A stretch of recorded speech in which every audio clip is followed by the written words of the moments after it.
Good afternoon, friends. Jason here with AxodysFC.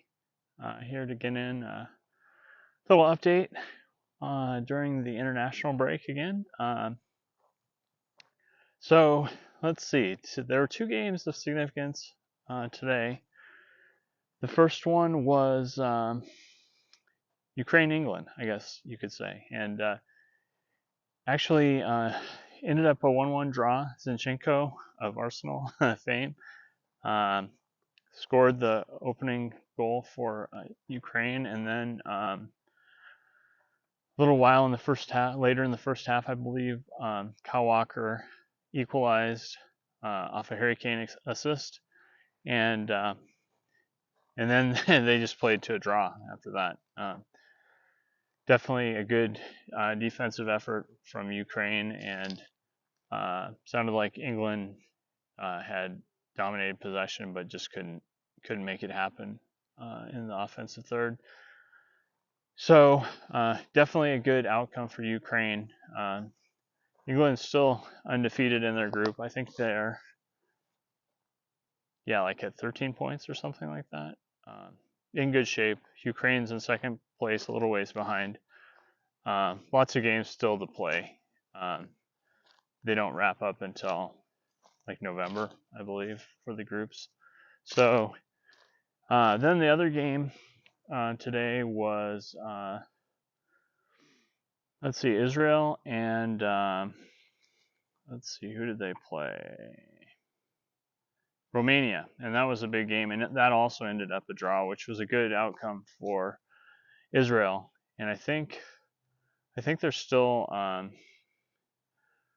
basically in third after that, but in good shape to stay in contact with the top two of the group. And Manor Solomon did play. Didn't see it myself, so I don't know how well he did.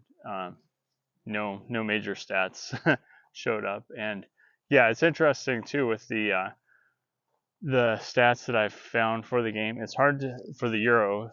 It's kind of hard to figure out who's gotten assists on goals, and as it turns out, in the 5-0 win for Croatia yesterday, Perisic had 2 assists. So yeah, good game for him, definitely. And but I wasn't able to locate that piece of information until today, actually, that I came across it.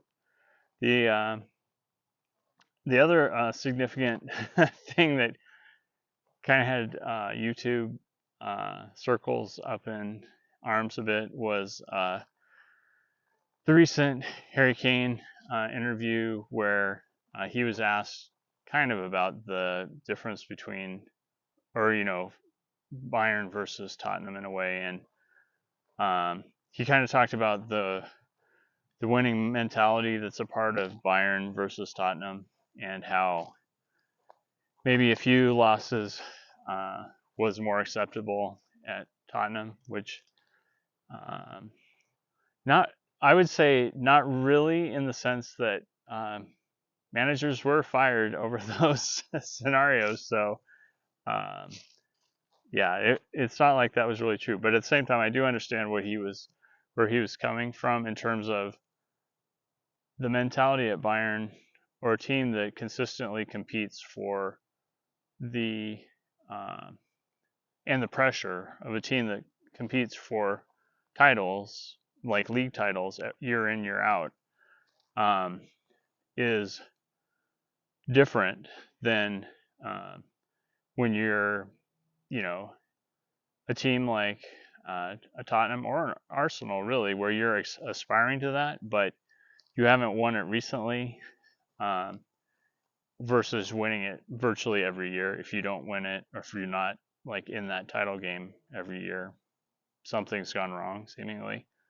And that's just a different thing that even only a few teams really have that consistently. I mean, in the Premier League, you can really only say that about Man City currently.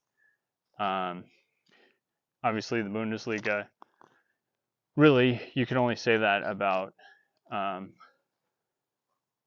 of course. And, in La Liga, it's basically the only team that's true of our Barcelona and Real Madrid. I would say, yeah, and for instance, so in the past, for periods in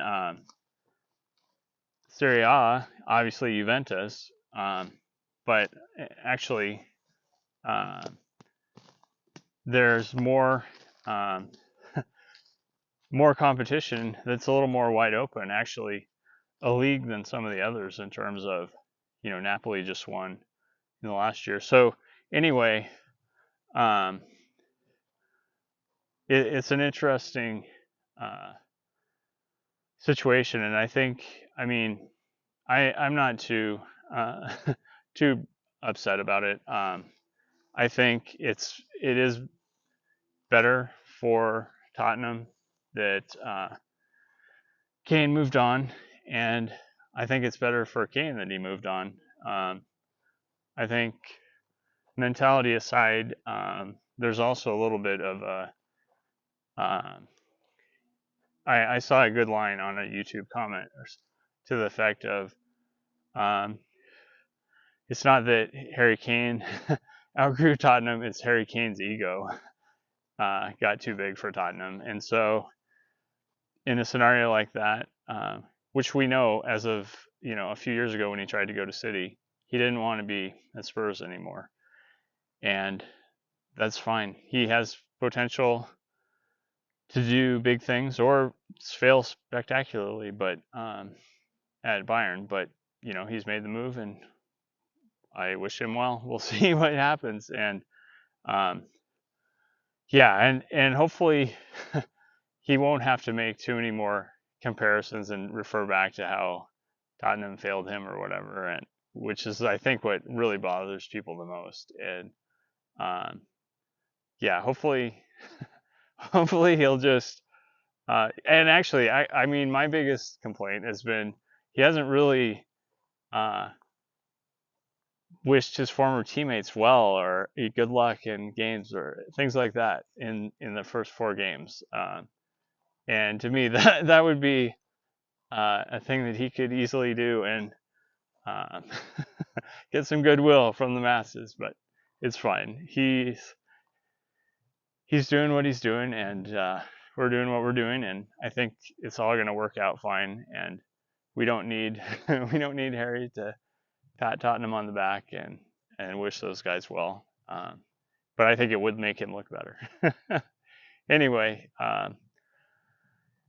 that's about it for today. Thanks for tuning in as usual. Hope everyone's staying well and getting geared up for a return to Premier League action as much as I am. The international stuff is interesting, but looking forward to getting out of it, hopefully injury free.